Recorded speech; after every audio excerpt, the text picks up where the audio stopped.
Good morning, everyone. This is Al Rodi. This is 8 for 8. It's an absolutely glorious day in downtown Halifax, Nova Scotia. I'm not exactly downtown. I'm just a little bit above the Arndale Rotary for those of you who know Halifax. But we're kind of like have our own piece of the country here within 6 minutes of downtown, and it's wonderful. I just finished doing the breath of Pa. I feel completely relaxed and comfortable. As you can tell, I'm a little more low key than usual. First thing is I want to ask you, please, oh please, oh please, fill out the survey that was sent to you. And please, if you know anybody who has signed up for 8 for 8 but hasn't been here for a while, make sure that they fill out the survey.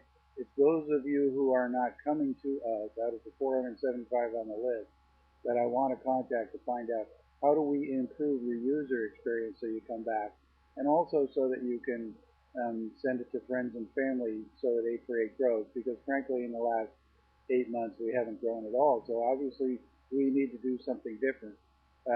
If we're not growing, we're not surviving. So we're not thriving. And so even though I love coming here every morning, every Monday morning, and Paul does too, and he and I get an awful lot out of this, we want to make sure that you get as much out of this as we do. And so we need to know what it is that you want and what kind of changes we need to make in order to enhance your user experience for 8 for 8. I was once again standing on the 30-foot ladder. I was not nervous at all because I had done my EFT and tapping and thinking about and cleaning with I love you, I'm sorry, please forgive me, and thank you. And I did some EFT before I went up the ladder. And finished all of my high painting around the house, for those of you who have been following. And so as of yesterday, that's completely done. And so I now need to do the basement, but that's easy. And the foundation. And so I was standing on the ladder and I was listening for the first time in a long time to Esther Hicks, The Laws of Attraction, and it was CD number 4 in their series of 4 on the law of allowing. And I thought, oh, what a great topic for 8 for 8, because the hardest thing to understand in the laws of attraction is the law of allowing. And she talked about the idea of tolerance versus allowing. And tolerance is an idea of, well, somebody's doing something that I don't like, but, I'm open-minded and I'm willing to tolerate that behavior. That's tolerance. But it's not really allowing. Allowing is really understanding that everybody came here to have a physical experience, and that everyone has a right to their physical experience, including those who are being abused, including those who are abusers. Now, it's not that we sit around and stick our head in the sand. It's that we can project forward that we want a happy, peaceful, quiet life, safe and secure for everything that we encounter in our lives, and that we will experience that in our lives as we project that forward. And when we do encounter something that makes us or causes us to feel bad, understanding that we're feeling bad, it's our choice. And so it's in the intolerance to things that we see, news stories, and radio stories, and I don't know, arguments on the street or family behavior that's discomforting. So we need to understand that the law of allowing is a true law, and that law says that we need to allow people to have their own experience, for people to suffer, for people to be the way that they are, and that in loving everyone around us and sending our loving energy forward, that the experiences of negativity that cause us to feel negativity show up in our lives left and right. It's not that it never shows up in our lives, because we need to have that balance. We need to feel negative in order to understand joy. but that we don't need to feel negative all the time.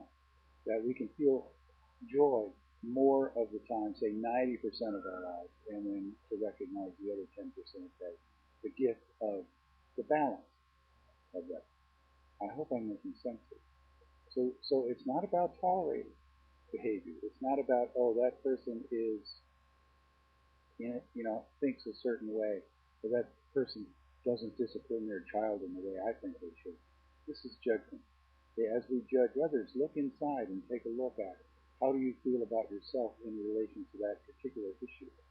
Esther Hicks, or Abraham, through Esther Hicks, says, you either feel good, it's very simple. You either feel good or you feel negative. You either feel good or you feel bad. So what is it in your life that you want? I think all of us would choose, given the opportunity, to feel good. And so we're in control of our emotions. We're in charge of our emotions. No one else can make me feel bad. No one else can ruin my day. And so I can choose to feel bad if somebody brings me negativity. I can choose to accept that gift of negativity, or I can love that person to the point of spilling over. I can love myself to the point of spilling over and not feel defensive about it. Okay? As I start to feel defensive about things, then I feel that negativity. So what do I do? I mean, it's a very real thing. It happens to every one of us. So what do I do? Notice it. Say, oh wow, isn't that interesting? I'm feeling negativity right now.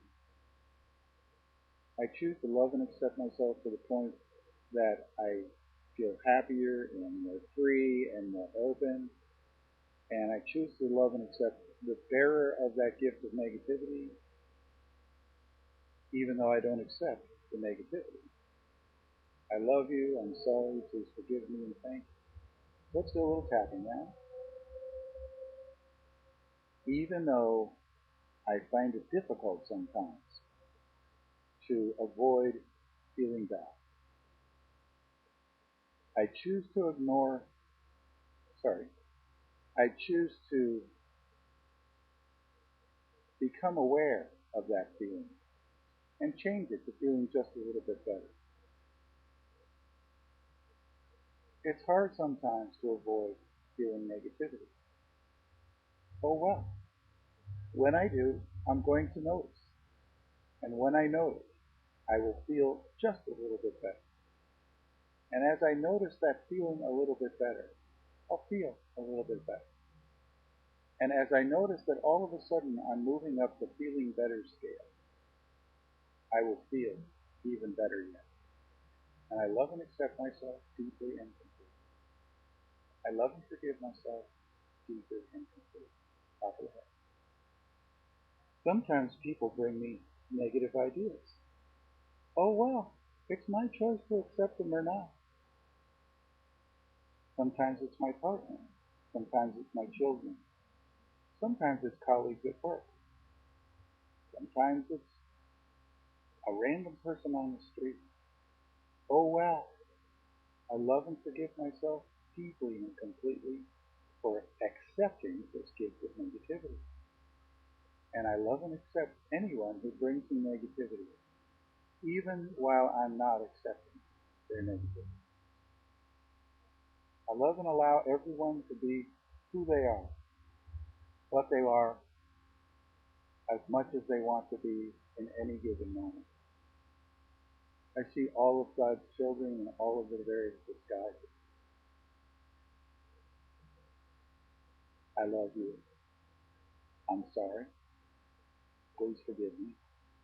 And thank you.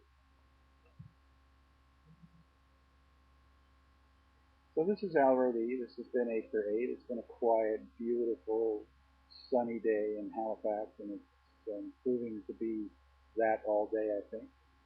And I look forward to your comments on our survey. Please get back to us with the survey as fast as you can. We will publish the results and let you know some of the comments that we think are particularly pertinent. We can't publish all the comments, of course; it'd take too long. But I look forward to seeing you next week. This is Al Rodee. This is 8 for 8. stay closer to your spirit in order to work less and accomplish more. I love you. Bye.